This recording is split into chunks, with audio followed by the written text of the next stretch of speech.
You are listening to the Spiritual Warrior Coach with Barbara Savin, the podcast for discovering how powerful your wisdom, compassion, and courage is. Get ready to join Barbara and her guests as they explore and offer you advice on how to reclaim your power, your energy, and your authentic self. And now, here's the host of the show, Barbara Savin.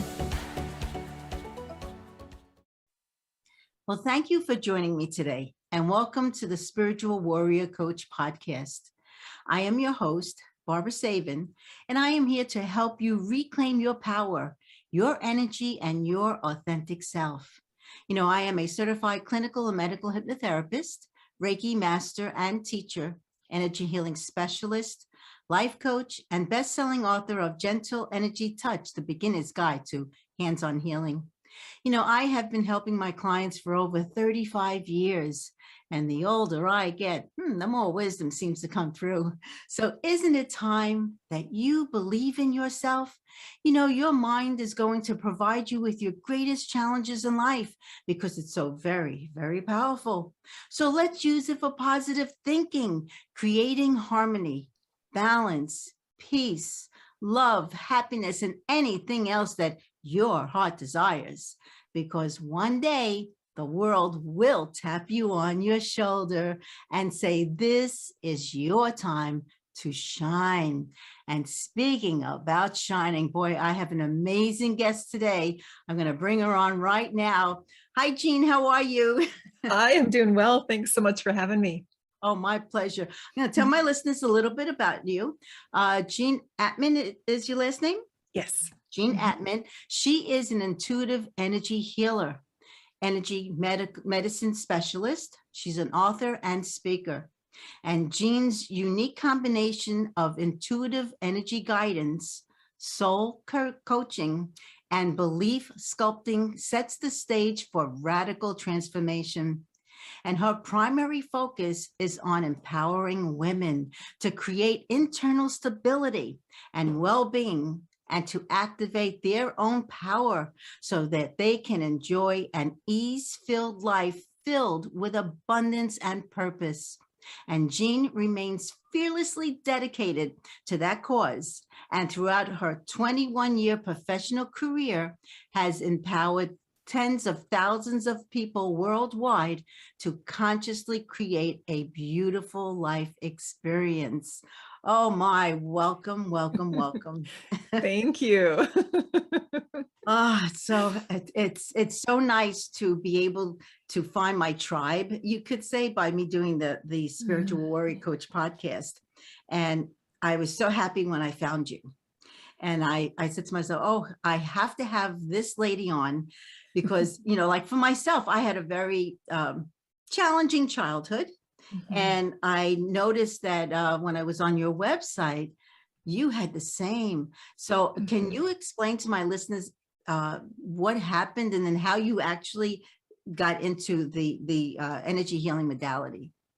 Yes, I definitely came in here with a lot of contrast. And those that know me, I tend to joke. I say, I clearly didn't read the fine print coming into this incarnation because I don't think I would have chosen that on purpose if I really thought about it. So yeah, it was really just a very toxic, cruel environment. My family, there was narcissistic and sociopathic personality types, a lot of cruelty, without any protection from it. And so I grew up really having a resistance to life here because I came in as a really sensitive soul filled with, you know, love and kindness and compassion. And, you know, seeing animals just almost brings me to tears because I just get so overjoyed with their presence and nature and the really simple things that really fueled my spirit. And to be confronted with such cruelty, I really did not vibe with this planet, this plane of existence. So I had a lot of resistance to life for a long time. Into my teenage years, I got into a lot of rebellious behaviors, drugs, alcohol, dating really early, you know, all of these things just to sort of escape life because I just didn't know how to do anything different and felt very defeated in that process. And what I learned throughout life is I continue to draw in very toxic relationships and very cruel people, people that were takers, that were only out for themselves. And in my sort of agenda in life is to help people, be there for people, uplift people. And when I was younger, I felt like I needed to fix, because the people that were around me when I was growing up definitely were not in control of their own emotions. And so I found myself stepping in a lot of times, trying to pacify that, for their own sake, but also so I could feel safe. And so this behavior continued throughout, into my 20s and even 30s, just trying to manage things. And then I finally ended up in a very, very, very abusive, toxic, narcissistic relationship. And I literally was a shell of a person, and finally decided I cannot do this anymore. And I really need to take a serious look as to what I'm drawing in, why, and how I can change it. So from that point forward, I took a deep dive into my own stuff, my own belief systems, my triggers, and really started to get clear about how I was creating my life. And I realized that I was creating a lot of things that I didn't like. And if I was just as powerful at creating that, then I should be just as powerful at creating what I do. Good. Yeah, it's I look back and I say, even though the challenges were very, very difficult, I feel in my heart they were lessons for us to learn and to be able to grow past them, and then become the person that we are supposed to be. I know for myself, growing up in the 40s, 50s, 60s, 70s, I was always bullied, and I would always, I knew I was a healer because my grandma was a healer, and it was always with me. Yeah. And so being bullied and called names, after a while, you say to yourself, I have to just, step back a little bit. But then the time comes when you trust in yourself. And then, like for myself, I did not care now what anyone thought of me. I said, this is who I am. Either you like me, and if you don't, and if you don't, that's okay too. So, we step into our authentic self by all the challenges that we faced, growing up. So I guess you probably, had the same situation. And then we decide to finally do what we need to do for ourselves, as long as we understand it and get it. Yeah. And I do think for me, I was so focused on helping other people that I didn't realize that I also needed help, that I also needed to show up for myself. And I kept feeling like if I just do the right thing, I do what feels a calling for me, I help other people, I show up for other people, that things will come around for me as well. And I was realizing that they weren't. Wow. And I was like, what? This system seems a little skewed. So I realized finally, through a lot of trial and error, that the universe isn't going to show up for me if I can't even show up for myself. Exactly. So everything really does need to start from within. And when I learned that amazing, fascinating secret that I felt was hidden from me for most of my life, I started to operate from that place and realize how powerful I can be at really creating my reality, and consciously doing that, and recognizing that if something appears to be an obstacle in my life, it's kind of showing up, flagging me down, trying to get my attention, because it's something that needs some care, needs some nurturing, needs some tweaking.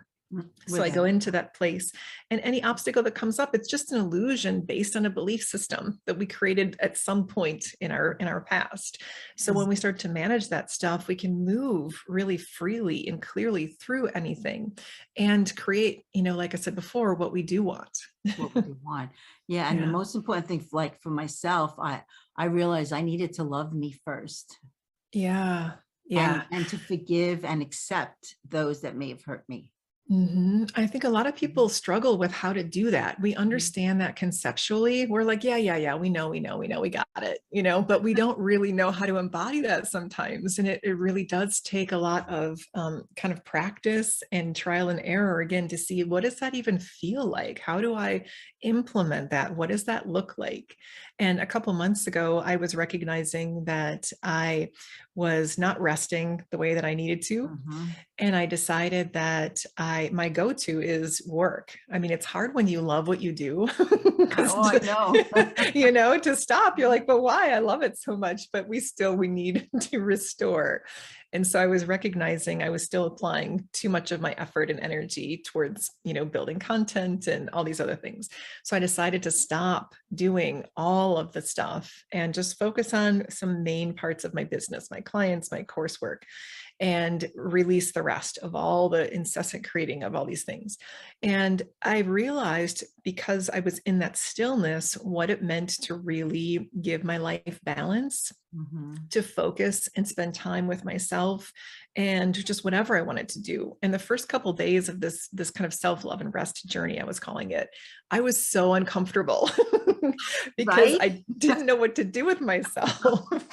And I just was like, well, I'll just go and work because I know what to do there. And it was like, no, you need to just stop and just see, what do you want to do? And one day it was raining outside and I thought I would just have so much fun walking in the rain. So I just went for a walk in the rain, and things that I wouldn't ever allow myself to do otherwise, except with changing that focus, I allowed myself to do these things that I wanted to do and not feeling like I need to incessantly work, but I think we just don't know how to do that sometimes. No, I had took a few days off, and I said to myself, okay, so why do I have that feeling to still go, go, go, go, go? When I said, maybe, so then I decided to clean out my closets. I mean,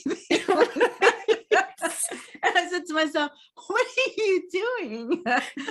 Maybe go to the park and walk around there, just do something other than, again, being active. But that's what it is. I think we're so go, go, go, and so helping others that when we sit down, it's a weird feeling. It is. It is. Well, it almost feels like it's against the system, against the program, and it's like you're in this current that's just taking you, and it's so strong that you don't even realize that you don't have to be in that current. And then when you get out of that, it does feel very destabilizing because it's just something very different. But if you can kind of give yourself that time and that grace to move through it, knowing it's going to feel awkward, you're kind of a novice at this practice. And then you kind of get into that new groove and it feels really sweet there. It feels really nice there. It does. I actually did healing on myself. I mean, I do usually on myself a little bit at night, but I actually sat and I did a whole hour healing myself. And then afterwards I said, oh, wow, I forgot how it feels to feel calm and peaceful because I'm so go, go, go. And it was a beautiful feeling. And then I said, all right, we don't need to do the closets or finish them right now. Right. All of a sudden they hold less weight, right? They held a lot less weight. Yes. They still need to be done, but right.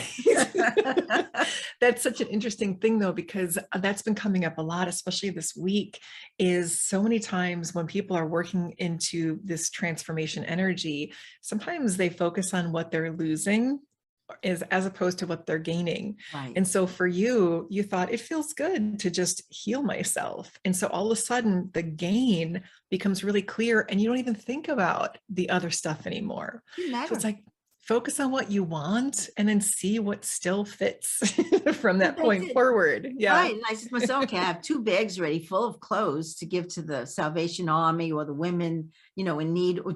And there's a lot more to give. And I said, all right, we can do this a little bit at a time. Doesn't have to be done in the same day. I know. I think about when I moved into my current home and my girls, they were with their dad at the time and they came the next day and everything was put away. Everything. And we live in a 3-bedroom home with like 2 family rooms and things, and everything was put away. Pictures were hung and they're like, Mom, but that's how I operate. You get things done. You see something, you see a need and you get things done, and I'll sleep later kind of thing, and then as you go through life and you realize that doesn't serve me in the ways that you think. I mean, I like to feel settled in my space. That's important to me, but that's a little excessive, And when you can cut yourself some slack and be human for a little bit, Yes, feels wonderful. it does. It feels so good I to just actually let said, go of some take the things. next few days off and just do nothing. I mean, That's right. Like, what does that even feel like? And yeah. can you give yourself permission? Well, right, because then we feel guilty that we're not doing anything, but it's all about taking care of us. Because how It can we take is. care of others if we cannot take care of ourselves? Yes. Yeah. It's such a cliche thing, like put your air mask on first. We're like, yeah, again, yeah, we got it. But until you practice it and embody it, you don't really get it. No, you You know? actually you don't. So, but yeah. So now what type of energy healing do you actually do? Yes, I'm a Reiki master as well. So I Oh, teach other okay. people, and I've trained in Mhm. craniosacral therapy and polarity therapy, healing touch, hands of light. I've just, when I realized early on, yeah, we're just kind of junkies about it. When I learned early on that other people also knew about energy, I thought it was something that was just kind of weird about me. And so when I learned that other people actually did this as a thing, I started taking every energetic modality I could get my hands on just to understand more about what I was already feeling and experiencing and to put some framework to it. So then throughout my experience of my professional career and my personal stuff, I sort of developed my own modality just in combination with all these other aspects of things that I learned. And in 2011, I opened up to channel. I have a really deep connection with the Ascended Masters. And so a lot of my guidance came through them, in particular, Archangel Raphael. There was a healing session where I was working on a woman, and I always invoked him. And I have 4 pillars that I work with mostly. And I could feel his presence almost like I was within him and he was within me. And I was kind of shadowing him as he was working on my client. Mhm. And it was the most fascinating experience. And her eyes popped open and she said, "What is that?" And I said, "That's Raphael." She's like, "Oh my gosh, the energy frequency was so interesting and beautiful." So I have a deep connection with them. And so they also contribute to my work and kind of where I'm led within each session. So it's really an integrated modality. It's amazing when that happens. I know I was doing healing on one of my, he was a master healer also. And I mean, usually I can feel Michael, Archangel Michael, Raphael, and quite many of them. But this time this was different. And I had of course, my eyes closed because I can actually see better with my eyes closed. Same. Which is, I know it's odd, but it is. No, me too. Yeah. And here in front of me was Jesus Christ. Yeah. And it was like, I said to myself, is it my imagination? But I knew it wasn't. And I opened my eyes and I can actually see him. He looked at me and he said, "I'm giving you a gift." And he put his hands on my hands. Oh my gosh. I literally had the exact same experience. Isn't that crazy? Right? Oh my gosh. Isn't that amazing? And what did you feel? It was like electrical current. Yes. Moving. I like that. I actually felt like I was going to like go somewhere else, And then I thanked him, and then he looked at me and he said, and then he touched my client. I'm giving him a gift also. And when the session was over, and when I woke up, he looked at me and he said, "We had an incredible spirit step in." I said, "Yes, but don't say anything. On the count of 3, we'll both say the name." And we both said Jesus Christ. And it was the most incredible feeling. And from that point, and this happened like about maybe almost 16, 17 years ago. Yeah. The energy, it was like now pranic healing, and psychic, healing, removing. It completely changed. So you had the same experience. So let me hear about yours. Literally almost exactly. So I was mentoring a friend of mine, and there was this energy, and I was teaching her about Ascended Masters and how to get in touch with her intuition and all these things. And there was this energy in the corner of the room. And I said, "Do you feel that energy?" And she said, "Yeah." And I said, what do you feel about it? What do you pick up off it? She's like, "A J name." And I said, "Yep." And she said, "James," this boy that she liked. I was like, "No, think bigger." Think bigger. So it was Jesus. And he said, come in. And I said, "Let's walk into his field." And we started to walk in. It was so saturated that it was almost like we couldn't walk into it. And we started to back away a little bit. And he said, no, Okay. come in, come in. It was like this beautiful bubble of this, it kind of enveloped around us. And all of a sudden, I felt like my entire system started to be rewired. And like you described, it was this electric energy that I started seeing kind of moving between my hands. And he told me, he said, this is the new frequency. It's like the Christ consciousness love frequency, but it's much more electrical than Yes. like Reiki or something. It's a different frequency. And he said, you can gift this to people that are ready. And I have throughout the years gifted this to other people through their palms, Mhm. when they were ready to heal themselves, heal other people. But we have access to this. And those that are listening, you can request this. You can simply ask if you're ready to receive this. But it felt like a faster current, almost like things can move through more clearly, more cleanly or something. It was less grounded than what I felt before. It was such a really interesting vibration. It was like a But floating, little floating. yeah, well, it reminded me of those electric balls that you put your hand on and the little electric or the lightning things kind of Right, come. right. It looked like that to me in my mind's eye.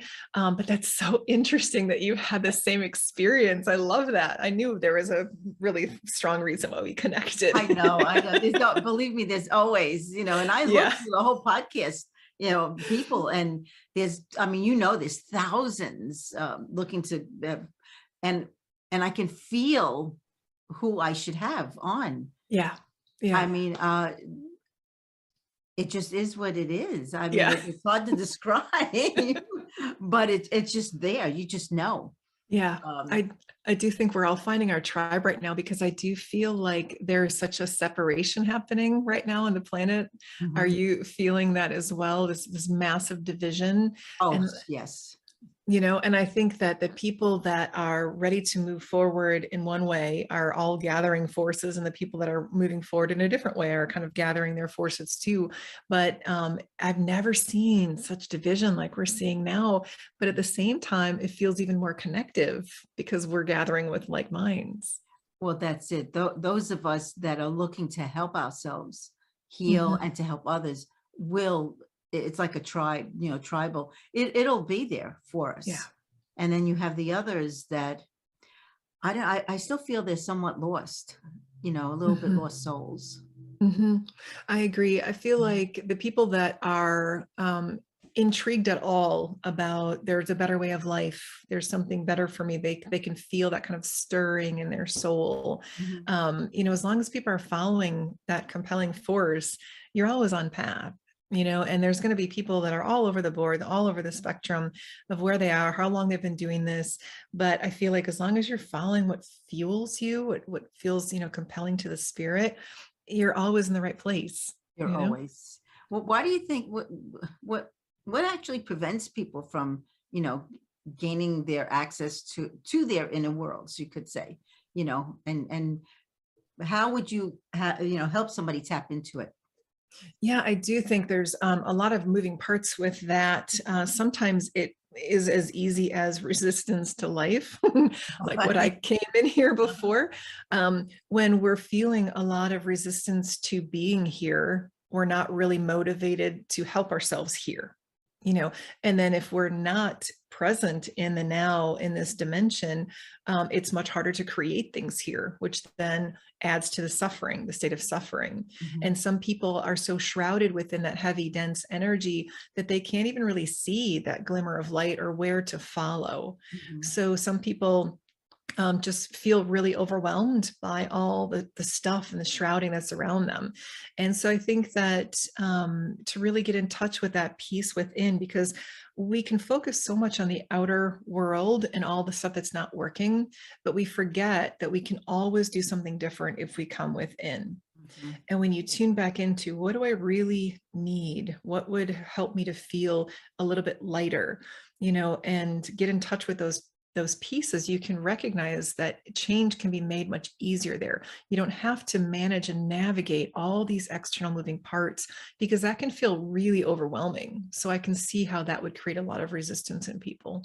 Do you feel a lot of children are very spiritual, and that unfortunately the parents feel that they're making it up, or takes them to psychiatrists and they give them medication? What are I'm curious, what are your thoughts on that? Yeah, I do see a lot of the younger souls coming in with carrying less density, less karmic debt, all of those types of things that we at least believed that we carried. Who Uh-huh. knows what's true anymore? These spiritual concepts are all being challenged as well as we move into this new earth energy. But I do see a lot of these younger beings coming in with a ton more clarity and a lot more light and the ability to move through things much more quickly.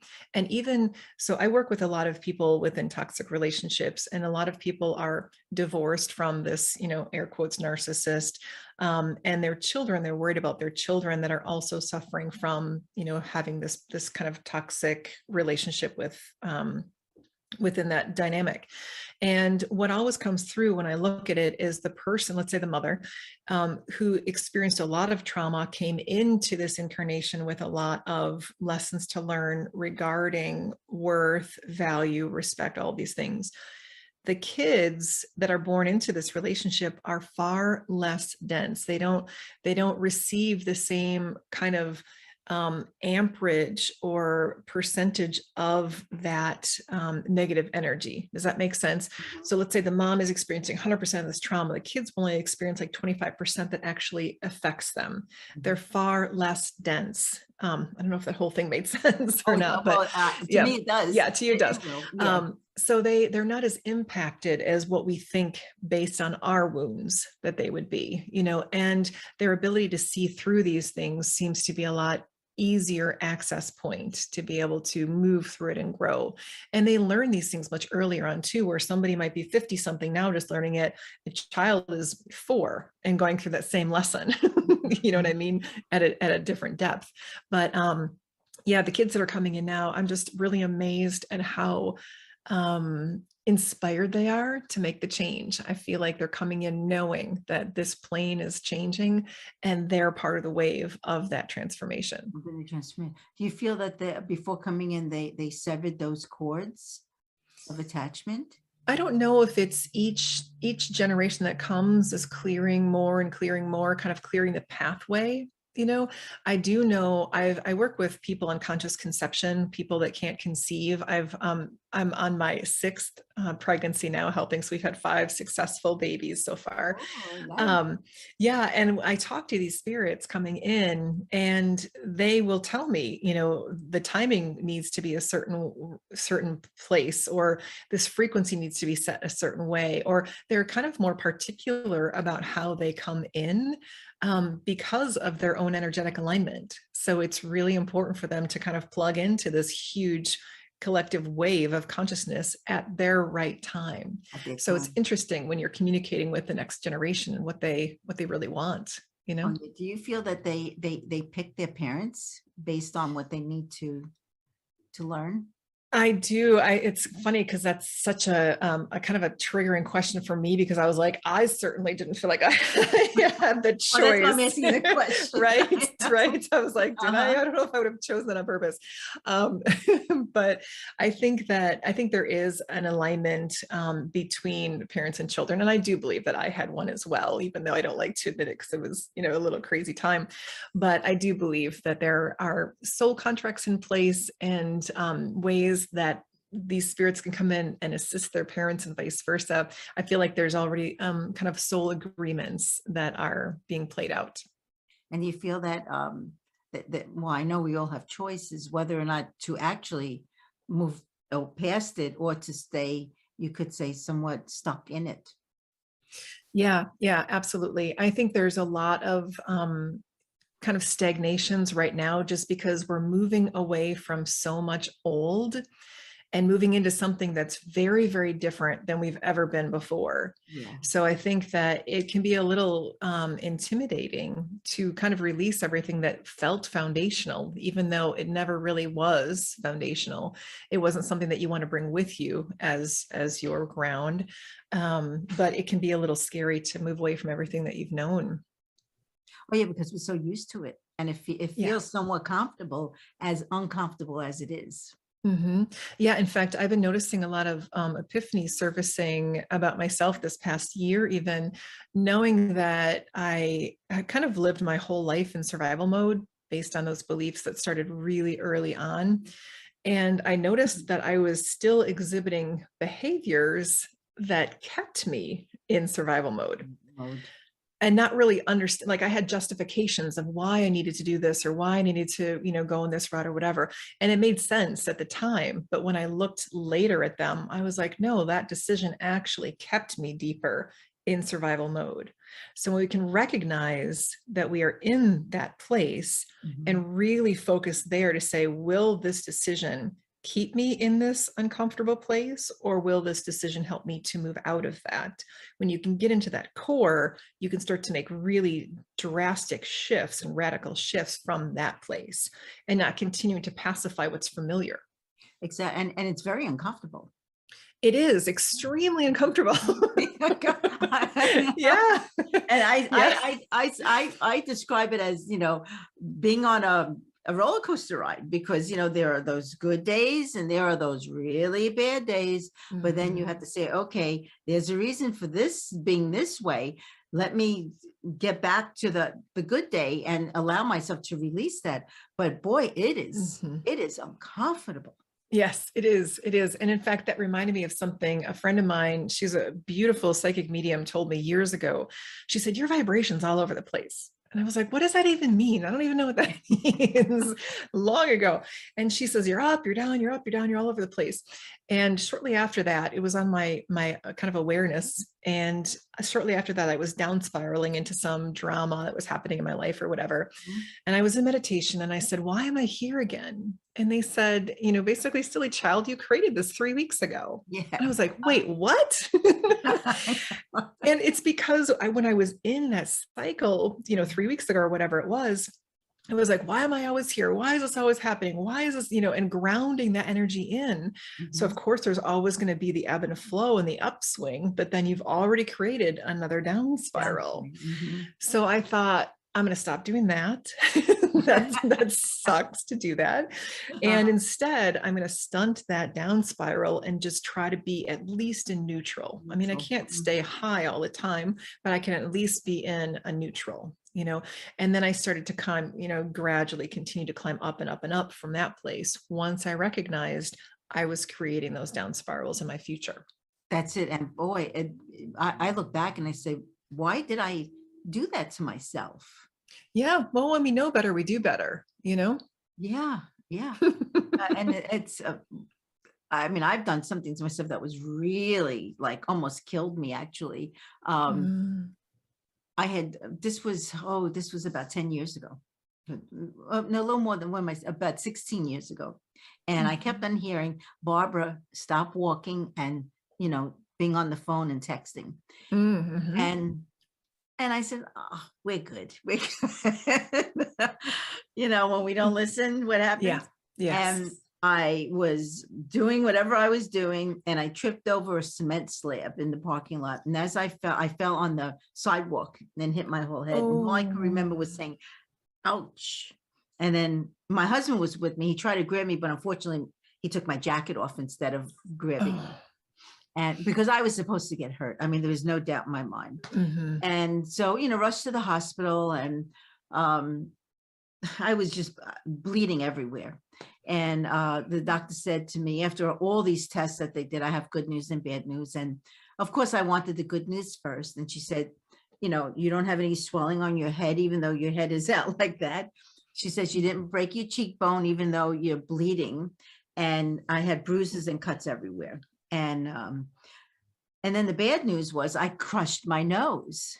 Oh my gosh. So, And so she said to me, a little more over, we wouldn't be having this conversation. And she said to me, what did you trip on the sidewalk, or did you have something to drink? Now I don't drink alcohol. So I said to her, I did not drink, nor did I trip over anything. This was completely my fault because I wasn't paying attention.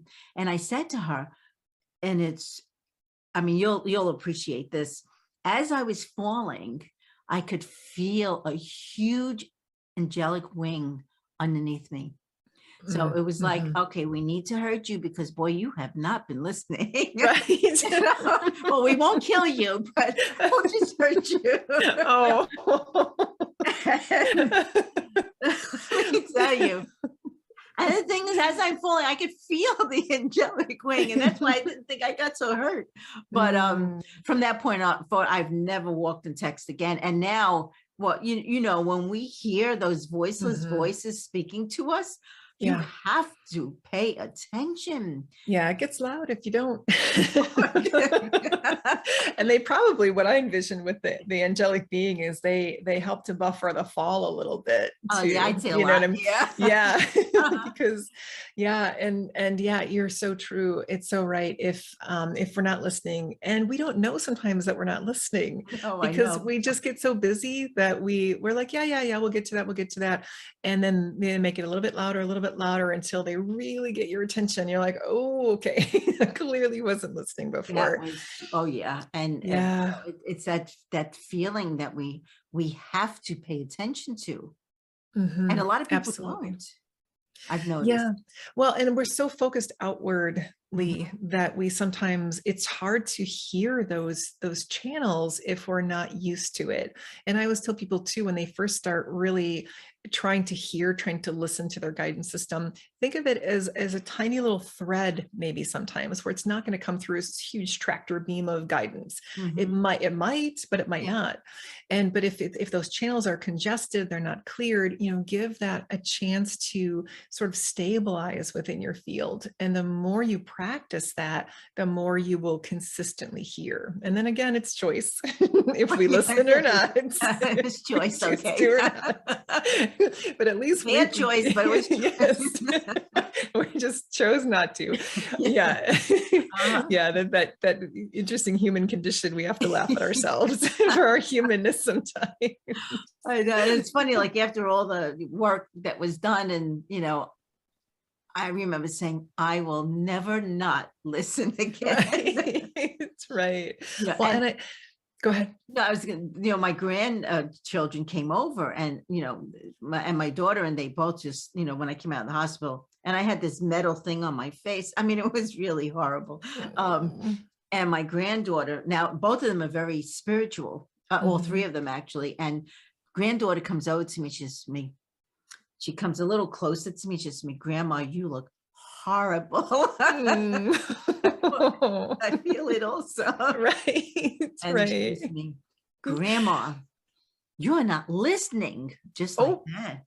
And now I'm saying to myself, oh, this is like a little smart here, And then she walks really close, and I'm saying, oh, please don't get too close, because I'm all like, bandaged and everything.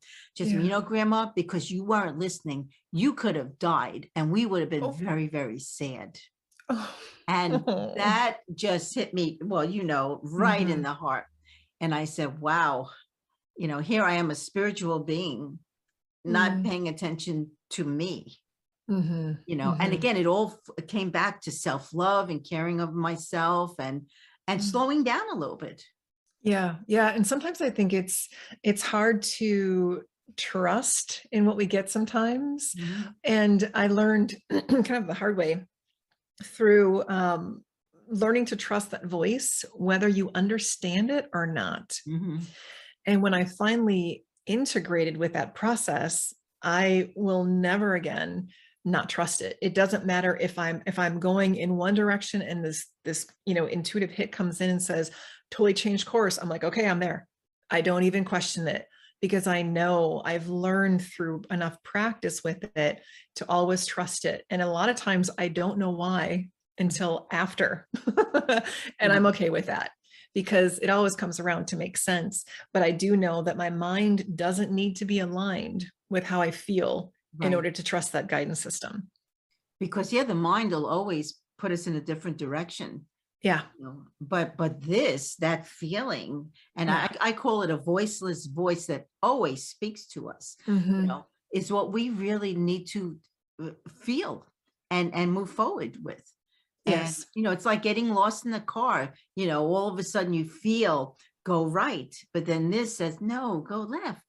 Go left, and then you think, no, I should have went right. So it is, but the trusting, and I think, like us, we're really learning that if something just doesn't work out, it's not supposed to work out, that something Right. else is going to come in.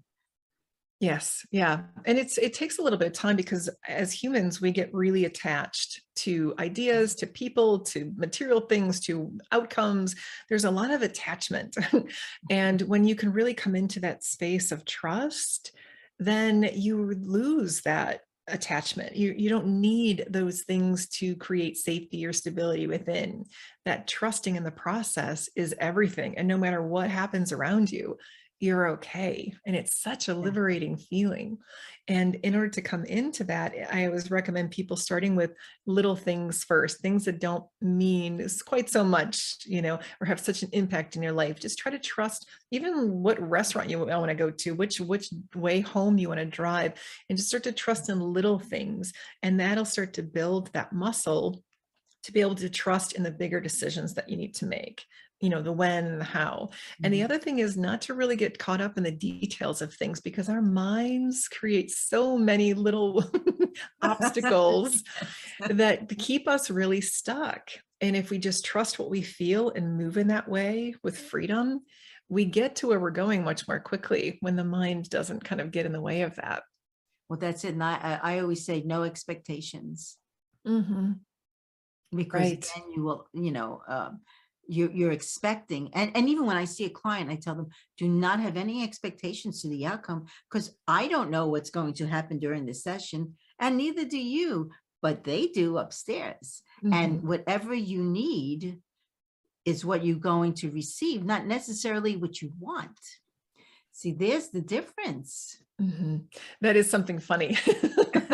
You might not always get what you want, but you always get what you need. Yeah, For sure. for Yeah. sure, right? And I do think that intentions are really, really powerful when you can find a direction and feel that within and kind of follow that intention.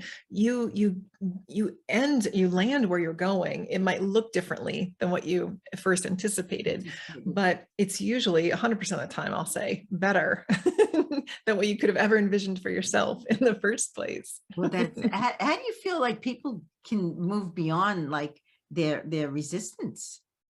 Because so many people are resistant towards a lot of things. They can be. Yeah, I think a lot of resistance comes from fear, and it's just not trusting that they're going to be okay. And that can certainly keep people stuck. I'm seeing survival mode as being a major theme right now in resistance. And people have maybe never felt safe in their lives. And I know that feeling very, very well. And it's tricky to work through unless you can recognize the core of it. And when you can ask yourself with all certainty, do I wake up in chronic survival mode? Do I wake up super stressed every morning? How do I feel throughout my day? And you can kind of tune into how your nervous system is functioning. And I was energetically, nervous systems look like a bunch of little guys, like with their hands all up and they're shaking. It's intense and it's on all the time. And I said, what about if they were just to kind of just soothe a little bit and just kind of lay down? How does that feel? And when you can even encourage your nervous system to kind of chill out a little bit and just to feel what that feels like to not be in that hyper mode, then you can start to really assimilate to that. And you see then how your life begins to play out in a different way because you're not chronically in survival mode. So when you can switch that off, all of a sudden abundance starts to flow in, opportunities start to come in, deeper level love comes in, because you're not continuing to perpetuate only surviving, but you got to get into the core. And when you do that, you feel empowered to do it.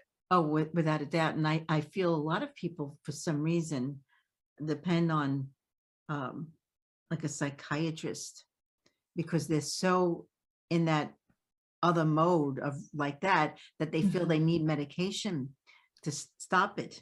And it really, in essence, the medicine is actually, for the most part, probably not doing them, well.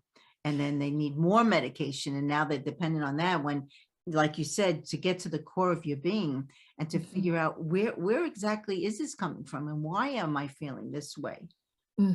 It can be intense, I think, for a lot of people that are especially dealing with a lot of trauma. And so, medication is such an individual thing. And I think the people that are taking it, it might allow them to feel soothed enough so they can get in their stuff. because sometimes it's so terrifying. They have complete resistance and shut down to it. So I always tell people to trust where they feel they're led within that scope.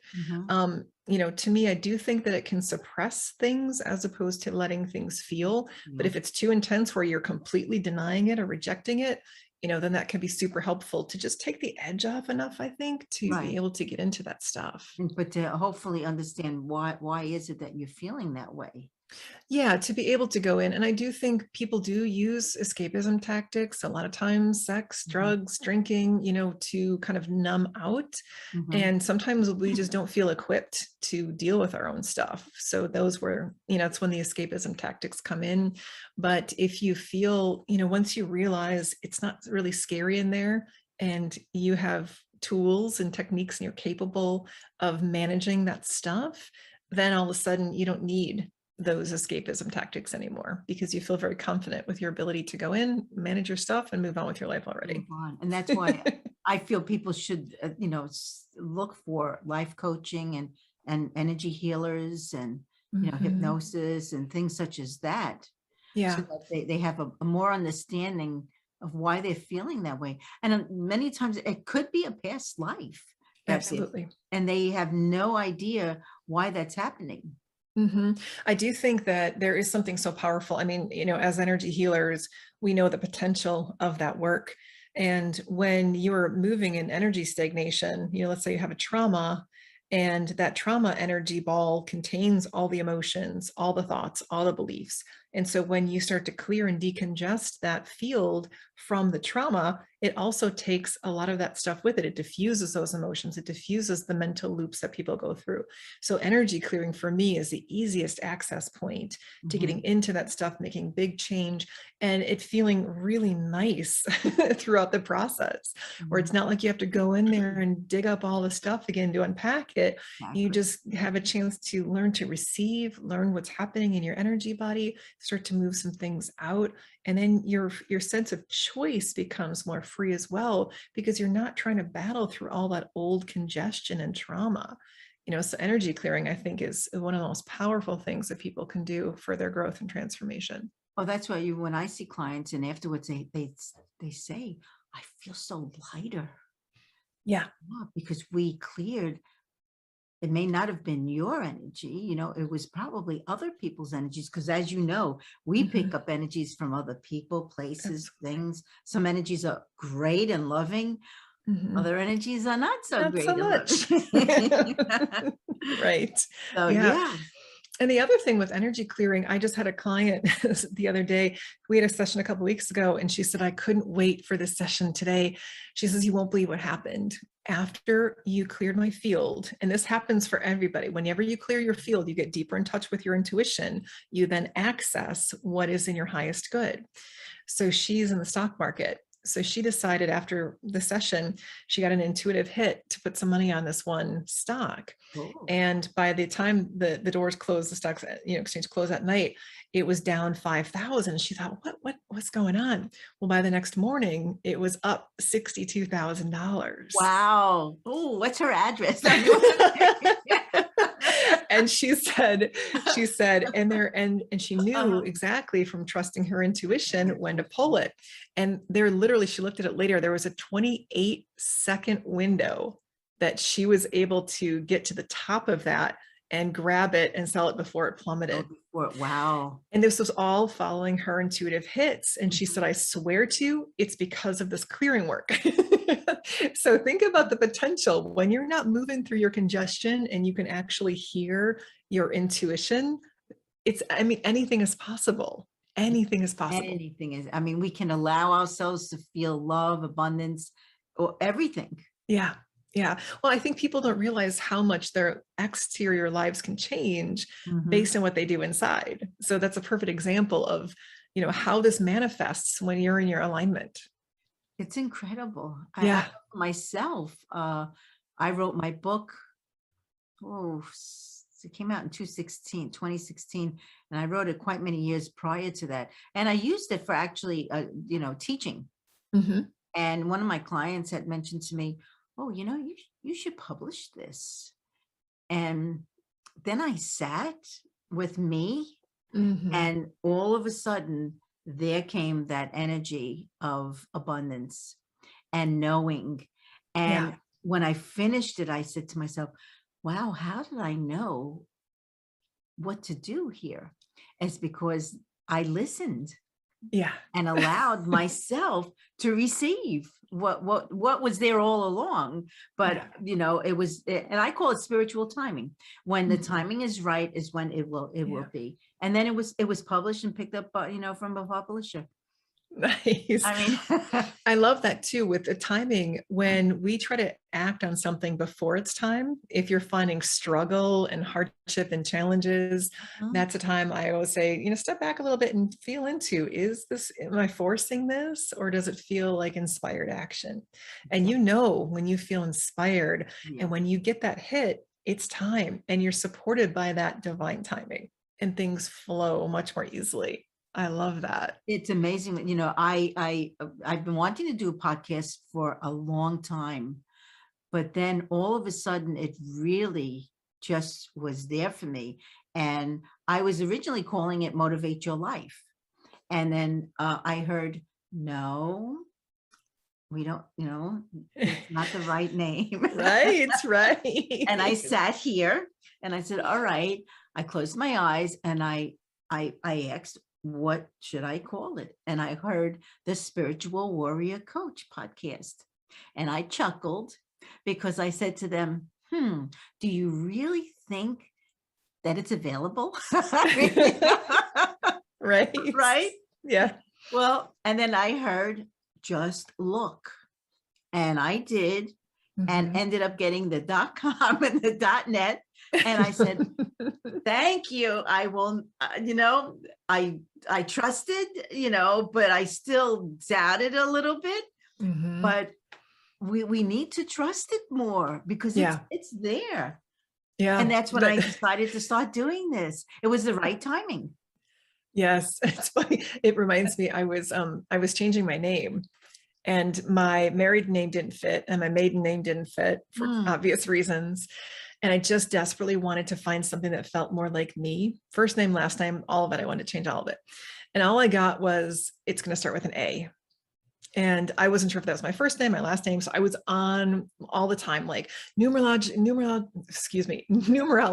names, all of these things, how all these things affect. I was on it. I was researching, I was looking at things, I was trying to find things.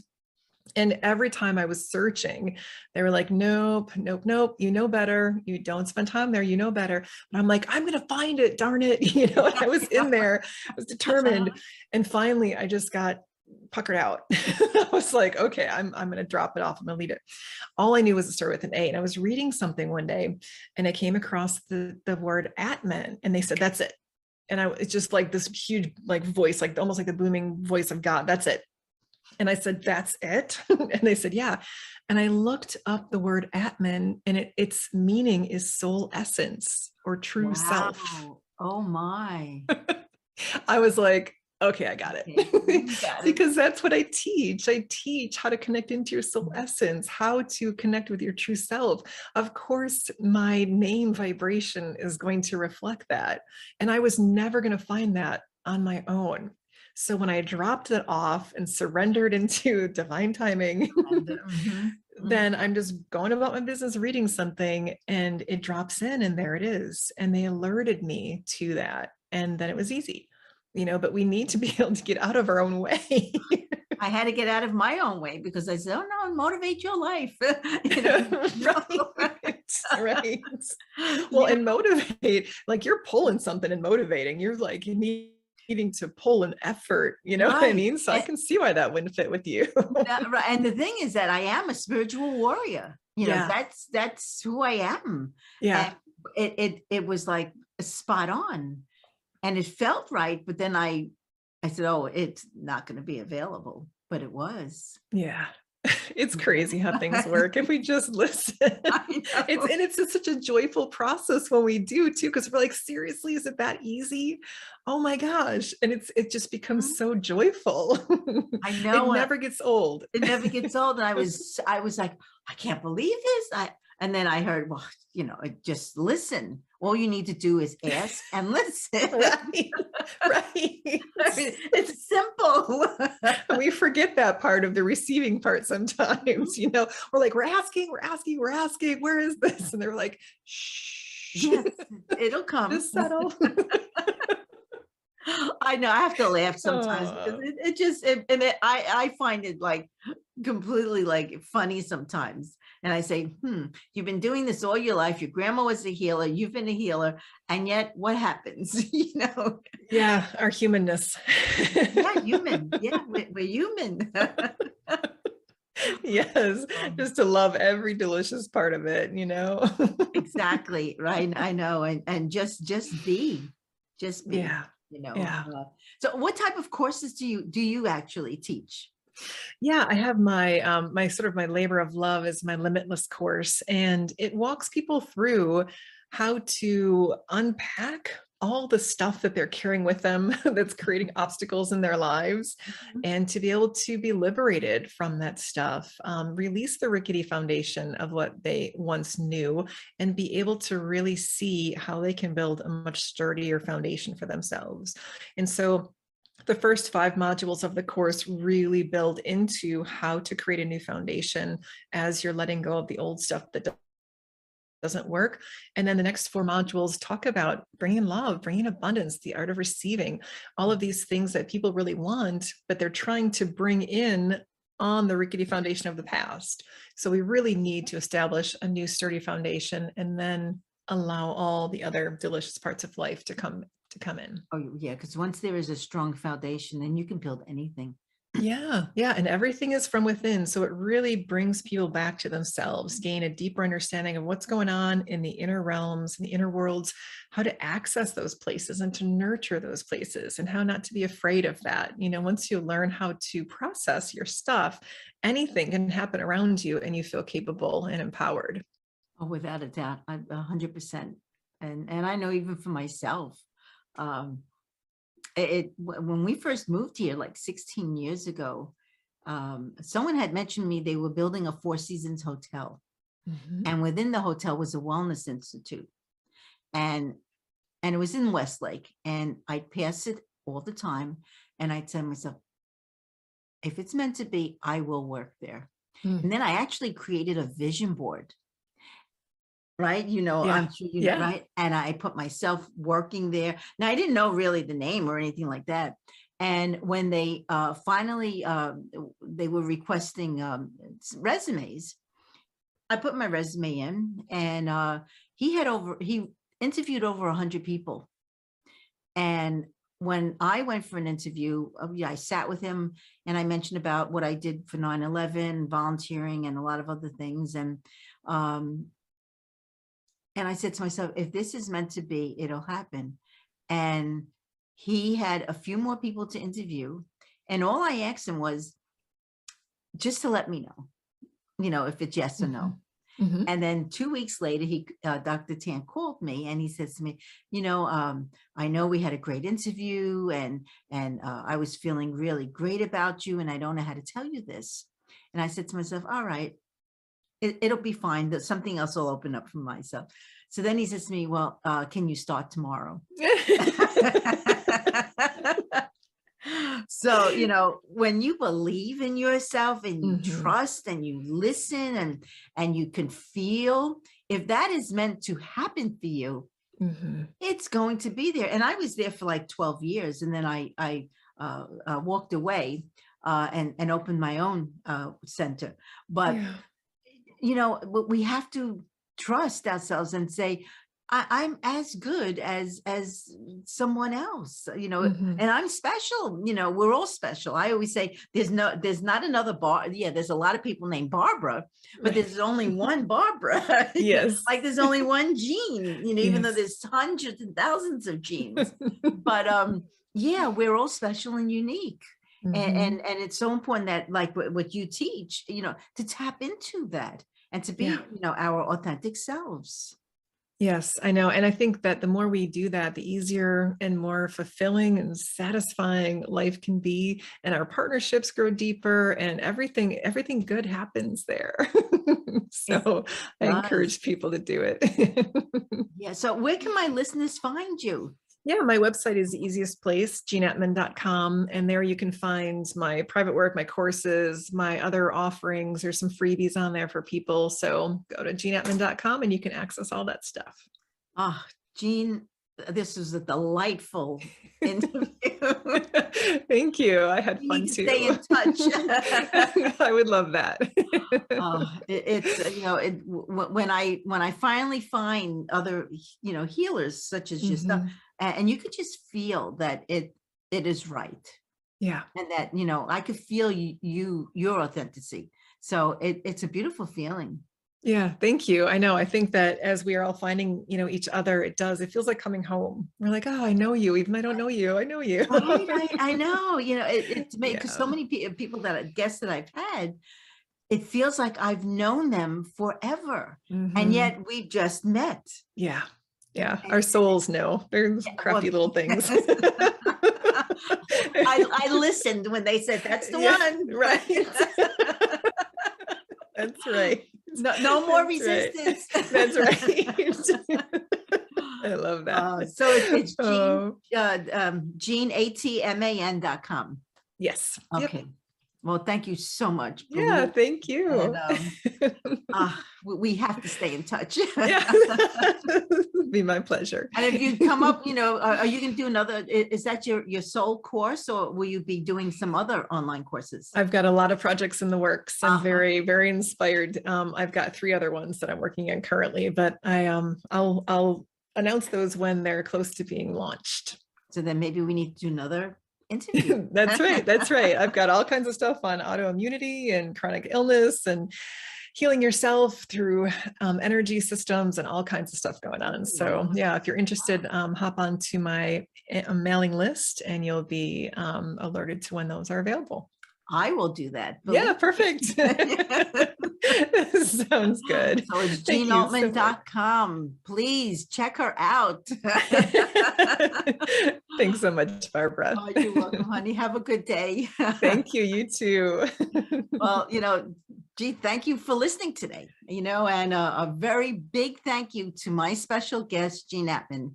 And I hope that you heard what you needed to hear. So again, thank you for listening, and visit me at motivateyourlife.net. And please subscribe to my YouTube channel, the Spiritual Warrior Coach Podcast. And I also have another YouTube channel, Barbara Savin, and there I have some grounding and sleep and relaxation meditations. But please like and visit this Spiritual Warrior Coach Podcast. And for those of you may be interested in learning energy healing, check out my book on Amazon, A Gentle Energy Touch, The Beginner's Guide to Hands-On Healing. So I hope you enjoyed this interview as much as I did. And again, I'd love to hear from you, but most importantly, have a beautiful day filled with love and with light. Love, Barbara.